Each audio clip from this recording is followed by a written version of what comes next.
First, like to thank you all for being here and welcome you to this reading by Jaquira Díaz. And I'd also like to thank, on behalf of the Black Mountain Institute, thank you to Miriam Shearing and the Rogers Foundation and the College of Liberal Arts. Please take a moment to silence your cell phones. With you, we would first like to acknowledge that UNLV operates from the city of Las Vegas, traditional homeland and unceded territory of the Nuuvi or the Moapa Band of Paiute people.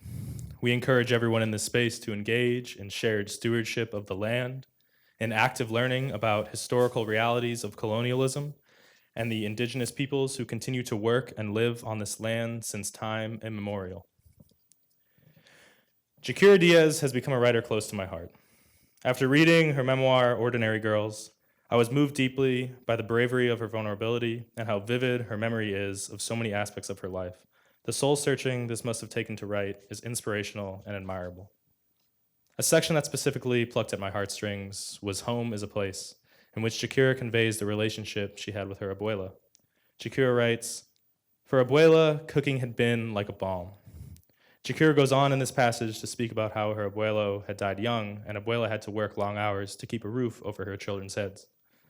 She finishes the section with, "Even when we were poor, as long as we had some rice and beans, abuela could perform miracles in the kitchen." This reminds me of my nonna, who came to the United States when she was young, traveling across the Atlantic with my father from a small mountain town in Italy during the thick of World War II. And I remember specifically that no matter how hard things were when I was a kid, if my parents were working late or what have you, there would always be something amazing on the table when I came home and someone amazing to spend time with. I was truly delighted to take this ride and would gladly take it again. I hope you all will too. Now please help me in welcoming Jaquira Díaz.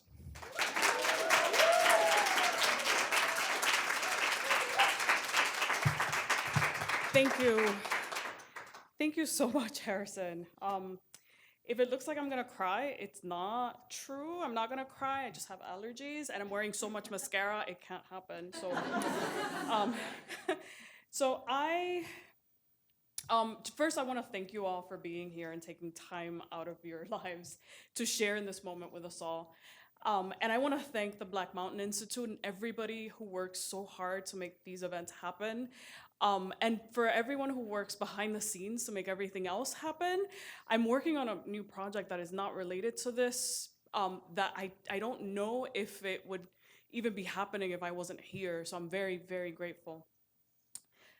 So I guess I'll be reading from Ordinary Girls, and all you need to know is this is an early chapter in the book, and can you all hear me okay? Okay, thank you. This is an early chapter in the book, and it is about my parents' marriage, and it's also about my mother and my relationship to my mother, and this is when my mother is starting to show symptoms of mental illness, and I still don't recognize what it is. And this is called La Otra. By the time my mother was 22, she had 3 children. She'd already been a mother for a third of her life. It was 1985. These were the days of Menudo and We Are the World, the year Macho Camacho gave a press conference in a leopard skin loincloth as Madonna's Like a Virgin blared from radios across the United States.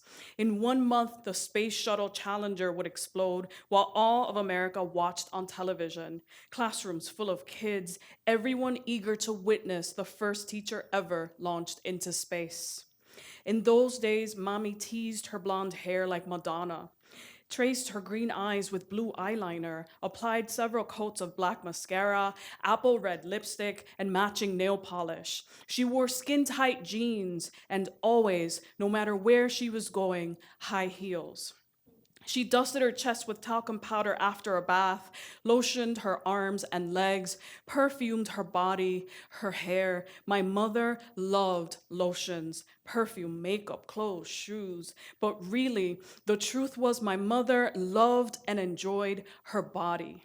She walked around our apartment butt-ass naked. I was more used to seeing her naked body than my own. You should love your body, my mother would say. A woman's body was beautiful. No matter how big, how small, how old, how pregnant, this my mother firmly believed, and she would tell me over and over. As we got older, she would teach me and Elena about masturbation, giving us detailed instructions about how to achieve orgasm. Thanks, Mom. This, she said, was perfectly normal, nothing to be ashamed of. While my father only listened to salsa and vinyl, Héctor Lavoe and Willie Colon and Ismael Rivera, my mother was all about Madonna. My mother was Puerto Rican, but also American, she liked to remind us, born in New York, and she loved everything American. She belted the lyrics to Holiday while shaving her legs in the shower, while making us egg salad sandwiches served with potato chips for lunch. She talked about moving us to Miami Beach, where Grandma Mercy and most of our titis lived, about making sure we learned English. On New Year's Eve, she made me wear a red and striped dress and white patent leather shoes. It was hideous. I looked like a peppermint candy. She styled my hair in fat candy curls and said she wanted me to look like Shirley Temple. I had no idea who Shirley Temple was, but I hoped she didn't expect me to be friends with her. I wasn't trying to be friends with girls in dresses and uncomfortable shoes. I knew that these were things meant for girls and that I was supposed to like them, but I had no interest in my mother's curtains or her tubes of red lipstick or her dresses or the dolls Grandma Mercy and Titi Xiomara sent from Miami. I didn't want to be Barbie for Halloween like my mother suggested. I wanted to be a ninja with throwing stars and nunchucks and a sword. I wanted to kick the shit out of 10,000 men like Bruce Lee. I wanted to climb trees and catch frogs and play with Star Wars action figures, to fight with lightsabers and build model spaceships. I didn't have a crush on Atreyu from the Never-Ending Story, like my brother said, teasing me. I wanted to be Atreyu, to ride Falkor, the luck dragon. When I watched Conan the Destroyer, I wanted to be fierce and powerful Grace Jones, Zula, the woman warrior. I wanted her to be the one who saved the princess, to be the one the princess fell for in the end. Years later, would I think of Zula during that first kiss, that first throbbing between my legs? It would be with an older girl, the daughter of my parents' friends. We'd steal my mother's cigarettes, take them out back behind our building, and light them up. She would blow her smoke past my face, stick her tongue in my mouth, slide her hand inside my shorts. How she'd know just what to do without me having to tell her. This was everything. This butch girl, so unafraid, getting everything she wanted, and how willing I was to give it to her. Our new neighbor arrived in the middle of the night, carried her boxes from somebody's pickup into her living room, then waved goodbye as it drove away. She arrived in silence, filling the empty space of the apartment next door, where nobody had ever lived as long as I could remember, hung her flower pots from hooks on the balcony. She arrived with almost nothing, just those plants and some furniture, and her daughter, Yesenia, a year older than me. The morning after, Eggy and I were outside catching lizards, holding on to them until they got away, leaving their broken off tails still wriggling between our fingers. She stepped out on her balcony, watering her plants with a plastic cup. "Guess you have a new neighbor," Eggy said. La vecina, as we learned to call her, was nothing like Mommy. She wore no makeup, a faded floral house dress, and out-of-style leather chancletas like my abuela's, her curly brown hair in a low ponytail. She had deep wrinkles around the corners of her eyes, although she didn't look as old as abuela. When she looked up at me, she smiled. I'm gonna skip ahead a little bit. Every time I ran into La Vecina, she wanted to talk. She lived alone with her daughter, Yesenia, she told me. Yesenia wasn't in school yet, but she would be starting in a couple of days. Yesenia was shy. Yesenia loved to watch TV. "Do you want to watch a movie with Yesenia? Do you want to jump rope with Yesenia?" I hadn't seen this Yesenia yet, but I was already done with her. One morning, Mommy at work, Papi asleep on the couch, La Vecina caught me leaving our apartment. She was sweeping the front steps when I came out and called after me when I tried to sneak past her. "Jackie, wait!" She leaned the broom against her door and sat on the stoop, tapping the space next to her. I exhaled dramatically, then plopped down on the step. Where were you headed? She asked. Out. Is your brother at school? Yes. Is your mom at work? Yes. Is your father home? When does he come home? And then she asked question after question after question. At first, it felt like being interrogated, but after a while, I was so happy to have a grown up listening to me talk about myself. I let it all out. I told her how Anthony and I were always fighting, how I wasn't supposed to go to the plaza, but I still snuck over there sometimes. She listened to every word I said, really listened, even laughed when I made a joke. Then, I don't know what made me do it, but I told her about the tecato who came up to our balcony and pulled out his dick. Do you know who he was? She asked. No, but I've seen him before. Did you tell your father? No. You know, she said, if you ever need to, you can talk to me. She looked right into my eyes and waited. Okay, I said, and I believed her. I'm going to skip ahead again. Another day, La Vecina's apartment door wide open, she caught me as I was coming home from the basketball courts. Hey, Jackie, she called after me, come in and play with Yesenia. I didn't know how to say no to her, and I didn't think she'd like it if I told her that Eggy and I always avoided Yesenia when we saw her riding her bike out front. Yesenia and her Yesenia dresses, one in every color of the rainbow, and her folded down ankle socks. Yesenia with ribbons in her hair, Yesenia and her stupid pigtails. She was everything I wasn't. I had a mass of sunburned frizz that stood straight up, and I liked it that way. Whenever mommy put ribbons in my hair, they ended up on the floor or stuffed between the couch cushions or in one of abuela's planters. She led me into her kitchen, where her only table was a child-sized plastic one with two small red chairs. Yesenia sat there, a plate of chocolate chip cookies in front of her, getting crumbs all over her purple dress. Her pigtails were perfect, each plaited into a tight, long braid and secured with a ribbon. La Vecina pulled out the other chair and set a small plate for me. Yesenia barely looked at me. I nodded, took a cookie, and instead of playing with Yesenia, I answered more questions for La Vecina. So what's your mother like? She asked. I studied her for a minute, not sure what she was asking. La Vecina was nothing like mommy. My mother would never wear a dress like my abuela's, would never smell like fried plátanos and pine oil, would never ask question after question before getting to the point. My mother was direct and she took no shit. She got right to it. We'd go to a party and right away she was dancing. She was small but scared of nothing, a foul-mouthed chain smoker with a hot temper who drove a stick-shift Mazda RX-7, who never set foot outside without makeup, without her door knocker earrings or her heels. As petite as she was, my mother owned every room she walked into. She eclipsed the sun with her confidence, took the world by the throat, and shook it until it gave up what was hers. You crossed her and she was ready to throw down on the spot, taking off earrings and heels and tying up her hair.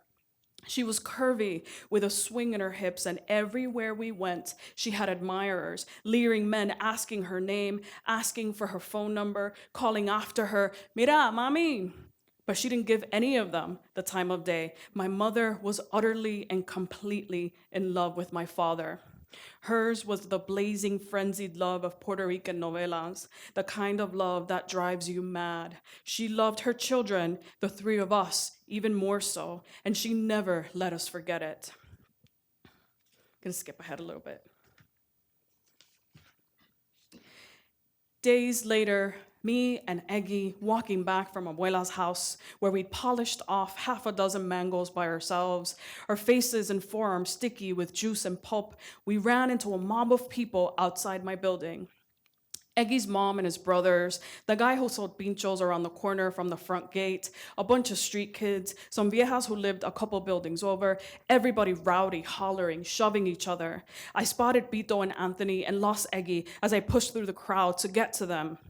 What's going on? I asked. Pito pointed toward the middle of the group, his face sweaty and red. He elbowed one of the other kids out of the way and pulled me by the arm, trying to squeeze us both through the small space. Your mom, he yelled. Somebody rammed me right into Pito. I almost fell, but kept moving, struggling through the throng of people, bumping them with my shoulders. Behind me, Anthony shoved me, yelling at the back of my head, "Move!" "I'm trying," I hollered back. When space opened up, Pito thrust us through it until we made it to the front, and I saw them. Papi had Mommy in his arms, trying to hold her back. Mommy was kicking and slapping at him, trying to get free, her hair windblown and tangled. Our upstairs neighbor, a 6'6" basketball player everybody called Gigante, was holding La Vecina. Her curly hair pulled out of its ponytail and torn to shreds. La Vecina swung both arms blindly, aiming for anything she could hit. As Papi tried to carry Mommy toward our front door, she slid down and got loose, and all the street kids exploded. Pito and Anthony and Eggy calling out, "Light her up! Knock her out! Prendela!" It was the same kind of shouting we heard in our living room during boxing matches. My father and his friends knocking back medallas in front of the TV, everybody jumping to their feet when Macho Camacho started wailing on Jose Luis Ramirez, hollering, "Knock him out! Light him up! Prendelo!" My mother tangled her hands in La Vecina's hair, pulled her down out of Gigante's arms and onto the ground, and started kicking. My father got a hold of Mommy again, picked her up in the air, my mother red-faced and shrieking, spit flying out of her mouth. He carried her inside. Gigante helped La Vecina get up. She had 3 long, bloody scratches over her nose and mouth, like claw marks. Just then, as La Vecina was getting to her feet, Mommy burst through the front door, a steak knife in her hand. The crowd moved back, opening up more space between themselves and my mother, and everything seemed to slow down. Pito and Anthony and Eggy, all of them disappearing until it was just me and my mother's knife, the 3 of us echoing through the years, propelled forward in time.